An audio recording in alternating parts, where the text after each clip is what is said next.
وفي رهان تاني برضو على فكرة بيجي في وقت مهم جدا، رهان اسمه الأسطورة ناصر منسي. أو الأسطورة ده بقى يا جماعة موضوع تاني خالص. أنا ناصر منسي بشوفه لما بيتحط عليه وبيتضغط بيطلع حاجة حلوة. يعني ناصر منسي كل ما تيجي تقول له إحنا هنمشيك أو أنت مش مأدي، الراجل يأدي. ممكن كمان ينقذك من ماتش مهم جدا، وممكن كمان يجيب لك بطولة.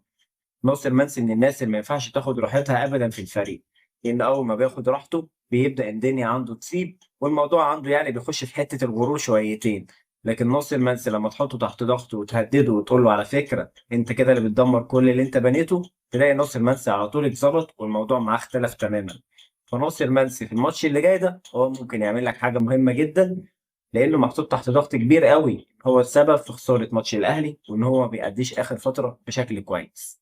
في رهان تاني على التحركات، ورهان تاني على لاعب بيحاول يكمل على الكوره دايما دايما موجود في اماكن حلوه في ال 18. ما تنساش بقى تتابعني وتعمل لايك وتسيب لي كومنت وتقول لي ايه رايك في الحلقه دي. ولو انت بتتابعني على فيسبوك او تيك توك فهتلاقي الحلقه كامله على اليوتيوب.